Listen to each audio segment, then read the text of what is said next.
आज की कहानी है दीदी। तुम इस गरीब भाई के घर आना छोड़ दो। हेलो रति, क्या हुआ? कुछ जरूरी काम है क्या जो तुमने फोन किया? दिनकर ने पत्नी से पूछा। हाँ, काम तो जरूरी है, बोलो क्या काम है? दिनकर ने पूछा। आज दीदी घर आ रही है। यह सुनकर दिनकर का माथा ठनक गया। तो आते समय यह सामान लेते आना। रति ने पूरी लिस्ट बता दी। आज पहली तारीख है और दिनकर को तनख्वाह मिलने वाली है। उसने सामान की लिस्ट की तरफ नजर दौड़ाई तो उसका दिल बैठ गया। आधी से ज्यादा तनख्वाह तो इसी में चली जाएगी। हर बार ऐसा ही होता है। जब भी उसकी बड़ी बहन रानी का उसके घर आना होता है तो उसका बहुत खर्चा हो जाता है। उसकी बहन की शादी बहुत बड़े घर में हुई है, इसलिए वह कभी कभार उससे मिलने आती है। पर जब भी मिलने आती है तो उसकी आओ भगत में ही बेचारे दिनकर की हालत खराब हो जाती है।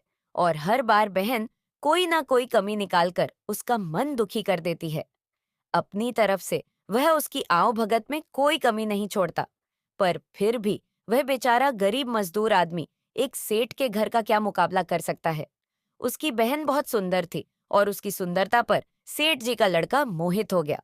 और उसकी बहन के तो भाग्य खुल गए। हल्दी लगी ना फिटा करी और बहन महलों में पहुंच गई। शुरू शुरू में तो दिनकर बहुत खुश रहता था, पर धीरे धीरे उसकी खुशी गायब हो गई। क्योंकि शादी के बाद उसकी बहन बिल्कुल बदल गई। कि जिस घर में उसने अपने जीवन के 22 वर्ष बिताए थे, वही उसे अब तबेला नजर आने लगा। माता पिता तो बहुत पहले ही गुजर गए थे, जो उसकी अपनी थी, पर अब वह भी पराया हो गई। दिनकर बहुत स्वाभिमानी व्यक्ति है। कभी उसने बहन से किसी सहायता की आशा नहीं की। पर उस दिन उसे बहुत तकलीफ हुई जब उसकी सगी बहन उसकी शादी में नहीं आई। दिनकर ने छोटे से समारोह में शादी कर ली। रति बहुत मेहनती थी। दिनकर एक फैक्ट्री में मजदूरी करता था और रति दूध बेचने का काम करती थी। आराम से दोनों का गुजारा हो जाता था। रानी ने आना छोड़ दिया था। अगर वह आती भी तो 1-2 घंटे के लिए, और आने से 2 दिन पहले सूचना भेज देती, साथ ही साथ बता देती कि उसकी आओ भगत में कोई कमी नहीं होनी चाहिए। कुछ महीना पहले रानी ने पुत्र को जन्म दिया और भाई भाभी को बुलाया तक नहीं।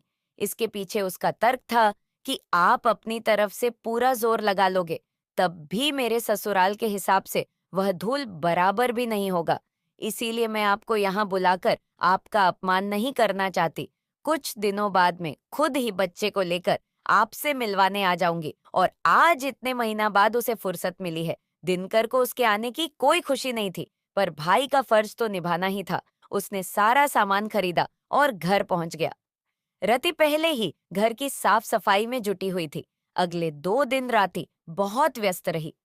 अपनी तरफ से उसने हर संभव कोशिश की थी कि अब की बार दीदी को कुछ कहने का मौका ना मिले।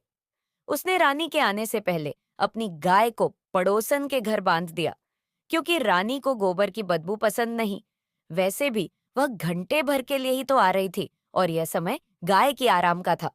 अजनबियों को देखकर और शोर सुनकर गाय कहीं परेशान ना हो जाए, इसीलिए उसने यह इंतजाम किया था। उसने रानी की पसंद के अनुसार खाना भी बना लिया। खीर और हलवा उसने घर पर ही बनाया और बाकी मिठाइयाँ बाजार से मंगवा ली। थोड़ी देर में रानी अपने बेटे और 2 नौकरों के साथ पहुंच गई। शादी के बाद केवल एक बार ही वह अपने पति के साथ मायके आई थी। उसके बाद तो ड्राइवर के साथ अकेले ही आती है। अब की बार ड्राइवर के साथ बच्चे को संभालने के लिए आया भी थी। कुछ देर तक सबने बैठकर बातें की। उसके बाद रति ने खाना लगाया और ड्राइवर खाने की तारीफ करते नहीं थक रहे थे। पर रानी के हाव भाव देखकर लग रहा था जैसे उसे खाना पसंद नहीं आया। रति ने बच्चे के लिए एक छोटी सी सोने की चेन बनवाई थी। जब से उसे पता चला था कि रानी माँ बनने वाली है, तब से वह छोटी छोटी बचत करके पैसे जमा कर रही थी। उसने दिनकर को वह चैन देते हुए कहा, पहली बार भांजे से मिले हो और उसे कुछ उपहार नहीं दोगे, लो अपने भांजे को पहना दो। दिनकर ने बड़े प्यार से बच्चे को पहनाई और तो उसकी बहन बोली, भैया उपहार देना ही था तो कम से कम ऐसा देते जो कम से कम किसी को दिखाया जा सके।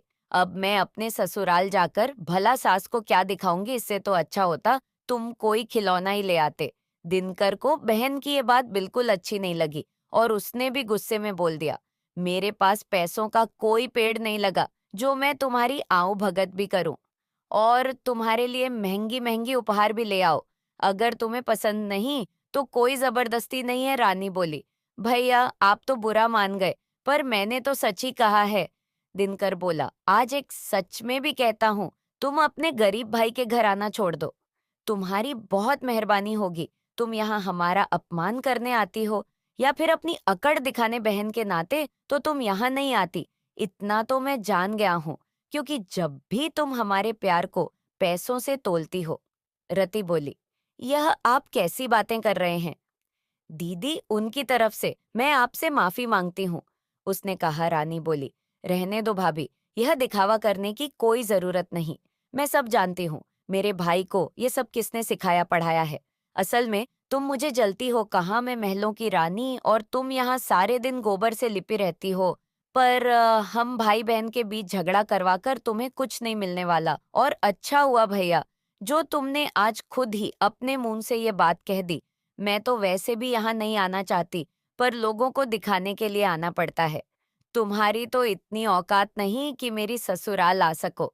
तुम्हें तो कोई पूछने नहीं आता, पर मुझे तो वहाँ ससुराल में लोगों के सवालों का जवाब देना पड़ता है कि क्या बात है, तुम्हारा भाई तुम्हें कभी मिलने क्यों नहीं आता।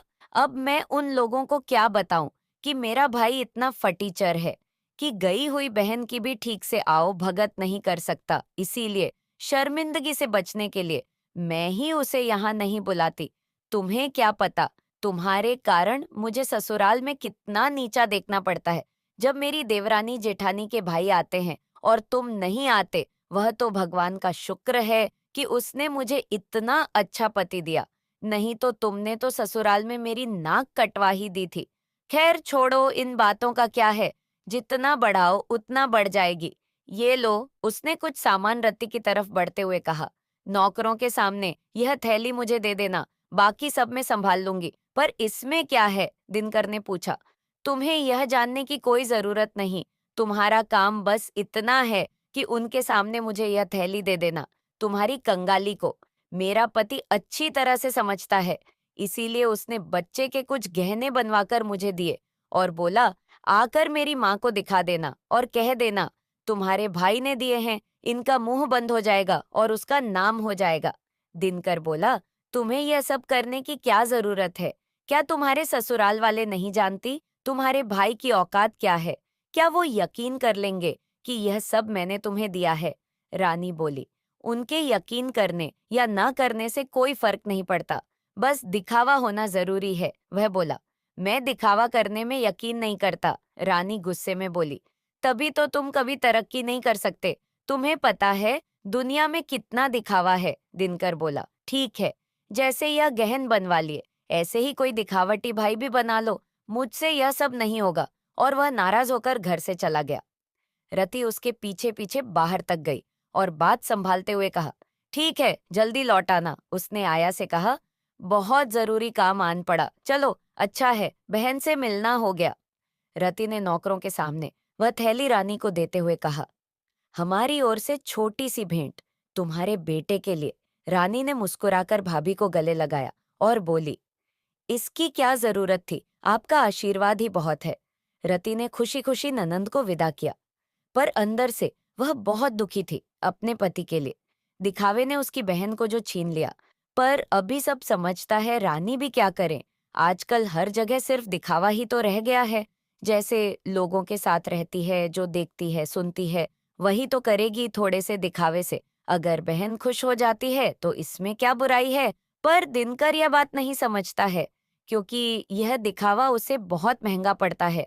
बहन तो आई और गई, पर अब उसे पूरा महीना तनख्वाह के बचे हुए पैसों से ही किसी तरह से निकलना होगा। उसे तंग हाली में जीना होगा।